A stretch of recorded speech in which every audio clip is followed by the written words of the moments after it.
Francis Galton और Charles Darwin, इन दोनों की कहानी बड़ी अमेजिंग है। क्या सिखाती है? एक इंसान ये है और एक इंसान ये है, लेकिन इन दोनों में से ये हिस्ट्री क्रिएट करता है। दुनिया इस इंसान को एडमायर करती है, पर ये दूसरा वाला इंसान जो है वो कुछ कर नहीं पाता। आखिर ऐसा क्यों होता है? क्यों इस पूरी दुनिया में कुछ लोग हैं जो कुछ कर नहीं पाते हैं और कुछ है जो दुनिया के टॉप 1% में आ जाते हैं? देखा जाए तो जन्म लेते वक्त सबका दिमाग ऊपर वाले ने सेम तरीके से ही डिजाइन करा है, पर हिस्ट्री में नाम रजिस्टर होता है सिर्फ इन जैसे लोगों का। आखिर क्यों ये सक्सेसफुल हो पाते हैं? क्या है इनका सीक्रेट? तो सुनो, वो सीक्रेट है दिमाग को परफेक्टली डिजाइन करने की चाहत। जन्म लेते वक्त आपका दिमाग कैसा होगा ये आप डिजाइन नहीं कर सकते, पर इसके बाद में पूरी दिमाग की कहानी आप पूरी डिजाइन करते हो। कैसे? अब यहाँ एग्जांपल शुरू होता है सर फ्रांसिस गैल्टन का और चार्ल्स डार्विन का।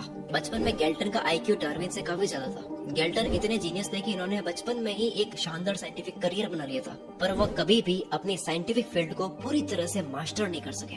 रीजन ये था कि उनका फोकस कभी भी एक चीज पर स्टेबल रहता नहीं था। हर कुछ दिनों में उनका मन करता कभी ये कर दो, कभी वो कर दो, कभी ऐसा कर दो, कभी वैसा कर दो। आज ये ठीक लग रहा है, कल कुछ और ठीक ऐसे ही बहुत से बच्चों के बचपनों में देखा जाता है। सिर्फ एक ही कारण है जिसकी वजह से आज फ्रांसिस गैल्टन को कोई जानता नहीं है। और दूसरी तरफ चार्ल्स डार्विन थे, इनका आईक्यू इनसे कम था, पर इनका जब नाम लिया जाता है तो 3 वर्ड्स दिमाग में आते हैं, बहुत बड़ा साइंटिस्ट।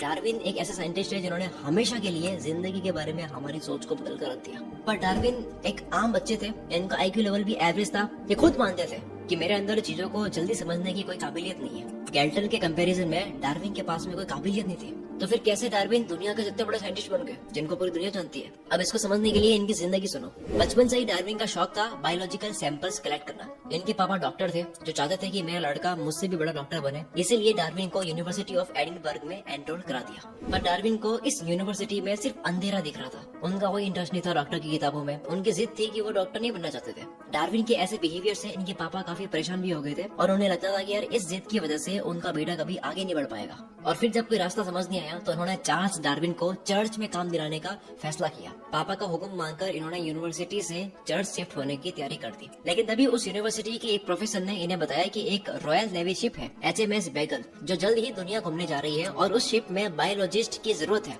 जो प्लांट्स और एनिमल्स के सैंपल्स कलेक्ट करके ऑब्जर्वेशन के लिए इंग्लैंड भेज सके। अब डार्विन के पास में जिंदगी जीने का बहुत बड़ा मौका था, ऊपर से काम भी ऐसा मिल रहा था जिस काम को वो शौक से कर सके। डार्विन ने इस वर्ल्ड ट्रिप पर जाने के लिए पापा से परमिशन मांगी, पर इन्हें जाने से मना कर दिया। लेकिन इस बार डार्विन ने अपने मन की सुनी और ये काम एक्सेप्ट कर लिया। अब यहाँ से डार्विन का सफर स्टार्ट होता है। इनका सैंपल्स कलेक्ट करने का काम इनकी लाइफ को मजेदार बना रहा था। साउथ अमेरिका में इन्होंने बहुत ही शानदार काम किया। प्लांट्स, एनिमल्स और बर्ड्स हर तरह के सैंपल्स कलेक्ट किए। इसके साथ में ये फॉसिल्स और बोन्स कलेक्ट करते थे।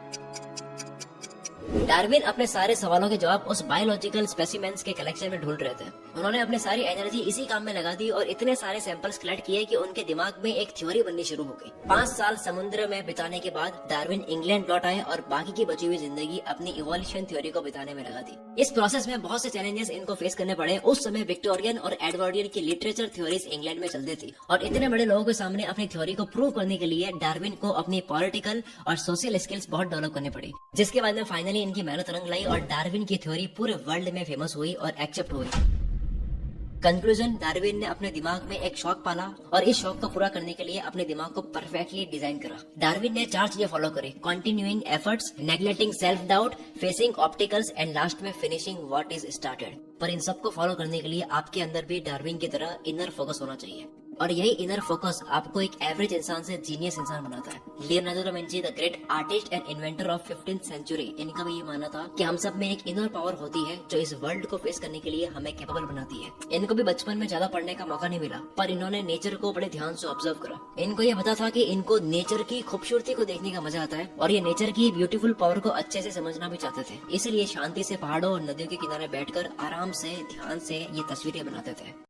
और अब अगर आपको भी डार्विन की तरह अपनी जिंदगी में किसी एक फील्ड का मास्टर बनना है तो उसके लिए आपके सामने ये पॉइंट्स हैं, आपको ये फॉलो करना है। Number 1, what was your childhood dream? जब आइंस्टाइन केवल 5 साल के थे तो उनके पापा ने इनको कंपास गिफ्ट किया था और वो कंपास उन्हें इतना पसंद आया था कि उसकी सुई से ये कम्प्लीटली मिसमैच्ड हो गए थे। दिन भर आइंस्टाइन के दिमाग में कंपास की सुई घूमती रहती थी कि क्यों कंपास को इधर उधर हिलाने से इसके अंदर की दिशा बदल जाती है। यही सारे थॉट्स चलते रहते थे इनके दिमाग में। आइंस्टाइन ने सोचा कि कोई ऐसी मैग्नेटिक फोर्स है जिसकी तरफ ये सुई इंडिकेट कर रही है, पर इस मैग्नेटिक फोर्स को आंखों से देख नहीं सकते। इस बात पर इन्होंने बहुत ज्यादा सोचा। इन्होंने सोचा कि क्या ऐसी कोई भी शक्तियां है दुनिया में जो नहीं देखी जा सकती है। इसके बाद इन्होंने साइंटिस्ट बनने का डिसीजन लिया और अपनी पूरी जिंदगी, अपने सारे विचार इसी मैग्नेटिक फोर्स और इसी फील्ड के चारों तरफ लगा दिए। आइंस्टाइन हर मुश्किल घड़ी में उस कंपास को लेकर बैठ जाते जिसने उनके अंदर साइंटिस्ट बनने का जोश जगाया था। इन शॉर्ट, बहुत से सक्सेसफुल लोगों का झुकाव उसी काम की तरफ होता है जिसे वो बचपन से ही करना चाहते थे। नंबर 2, ऑक्यूपाई द परफेक्ट निश। एक रिसर्च में ये पता लगा कि जितने भी सक्सेसफुल लोगों ने जिस भी फील्ड में सक्सेस हासिल करी है वो इस फील्ड में बचपन से ही जाना चाहते थे। तो आप भी आंख बंद करके अपने बचपन में जागो और पता लगाओ कि आपका फेवरेट निश क्या था। ये गेम थोड़ा सा डिफिकल्ट है। इसमें आप शुरू में अपनी मर्जी का कोई भी बड़ा फील्ड सेलेक्ट कर सकते हो। फिर वहाँ से 2 रास्ते हैं। पहला वाला रास्ता वो है जो साइंटिस्ट रामाचंद्रन ने बताया था, जिसमें आप अपने फील्ड में ऐसे छोटे छोटे रास्ते ढूंढो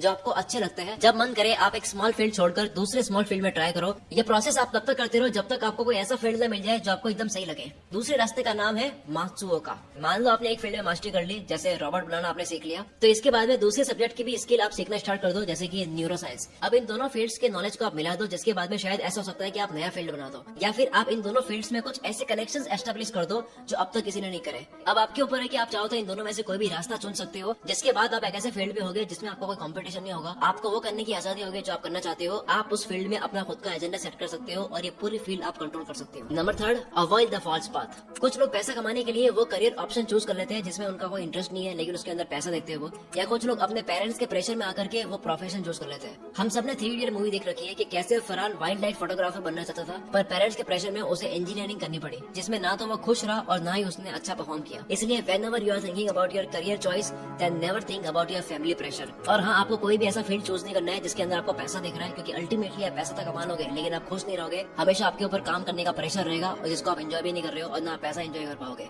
number 4, change your decision on time. अगर आपने कोई भी गलत करियर चूज कर लिया जिसमें आपको कोई इंटरेस्ट नहीं है, तो उसको आपको पहले ही बदल देना चाहिए, क्योंकि रॉन्ग प्रोफेशन आपको कभी कामयाबी दिलाएगा नहीं, क्योंकि आप अच्छे से काम करोगे नहीं। ऐसा ही कुछ हुआ था फ्रेडी राउच के साथ में। इन्होंने फाइटर बनने की सोची थी, इन्होंने बहुत तगड़ी ट्रेनिंग करी, एक अच्छा कोच लगाया, और फिर भी ये हर फाइट हार जाते थे, जिसके चलते इनको अपना बॉक्सिंग करियर छोड़कर एक टेली मार्केटिंग कंपनी में जॉब करनी पड़ी। बट अभी भी इनके दिमाग से बॉक्सिंग का भूत उतरा नहीं था, इसलिए फिर से इन्होंने अपने कोच के सेंटर जाना शुरू कर दिया, पर इस बार खुद की बॉक्सिंग के लिए नहीं, दूसरे फाइटर्स को सपोर्ट करने के लिए, नए फाइटर्स को ट्रेनिंग देने के लिए गए। धीरे धीरे ऐसे ही कुछ समय के बाद में इनको रियलाइज हुआ कि मुझे लोगों को बॉक्सिंग सिखाना ज्यादा अच्छे तरीके से आता है बजाय खुद लड़ने के। जब इन्हें ये रियलाइजेशन हुआ तो इन्होंने इसी पर काम करना शुरू कर दिया, और फिर ऐसा वक्त आया कि वो अपने टाइम के बेस्ट ट्रेनर बन गए। 5वां और सबसे आखिरी पॉइंट है, डोंट ऑप्ट फॉर शॉर्टकट्स। जब आप सही काम चुनकर उसमें मेहनत करोगे तो 10 तरह के डिस्ट्रैक्शन चारों ओर से बार बार आपको डिस्टर्ब करेंगे। डिस्ट्रैक्शन से डिस्टर्ब इंसान तब होता है जब उसको अपने फील्ड में डिफिकल्टीज दिख रही होती है। इस वक्त इंसान शॉर्टकट लेना चाहता है या वो अपना फील्ड चेंज करना चाहता है, और इस वक्त अगर आप भटक गए तो कभी भी आप अपने पाथ पर फिर से आ नहीं पाओगे, क्योंकि भटकना आपकी हैबिट हो जाएगी। इसलिए ये बात रिमाइंडर की तरह अपने दिमाग में सेट कर दो कि अगर जब समझ आ गया कि यही फील्ड मेरा है तो उसके अंदर आपको बहुत टाइम तक लग जाना है। तो ये थे 5 पॉइंट्स। अगर आपने अप्लाई कर लिए ढंग से तो आप अपने फील्ड के बाप आदमी बन सकते हो।